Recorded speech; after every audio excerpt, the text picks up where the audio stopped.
Hello everyone, and welcome to this short animation on the human fight or flight response.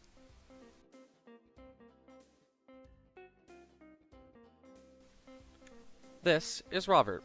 He will be our test subject for this simulation. The fight or flight response is triggered by external stimuli that instills high amounts of stress in the human body.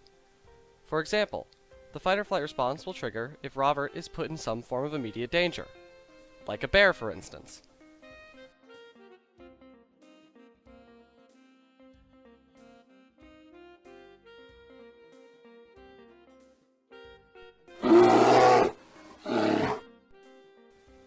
The arrival of the bear will activate the fight or flight response in Robert's body. Now here's what is going on inside Robert's brain and body. The fight or flight response, when activated, is the autonomic nervous system taking action and starting up the sympathetic nervous system.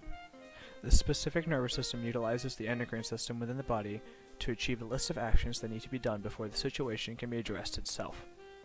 The eyes were the vector by which the external stimuli was conveyed to the hypothalamus through the aid of sensory nerve cells.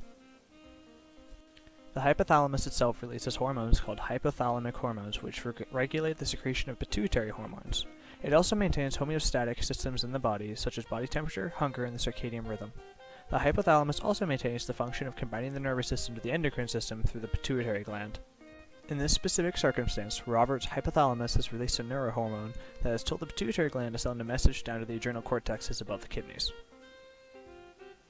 The specific part of the adrenal cortex that is activated is the adrenal medulla, which then releases epinephrine into the bloodstream and begins to induce specific responses in organs and body systems, such as the digestive system, which is told to stop processing nutrients so that more blood and oxygen can be distributed throughout the body to places that need the possible energy, such as the heart and lungs.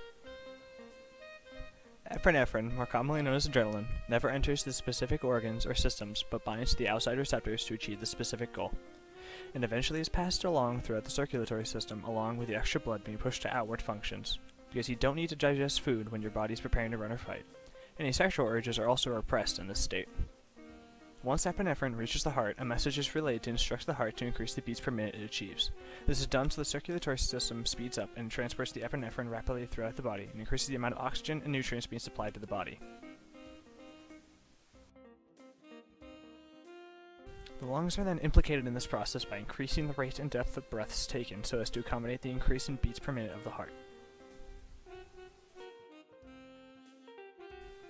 Even our eyes are enlisted in the fight or flight response by dilating and trying to gather as much light as possible to give the body as much information that can be utilized in the stress-inducing situation.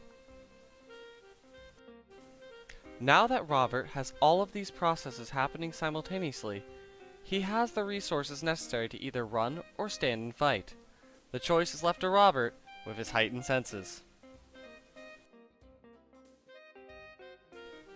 Robert chose to fight.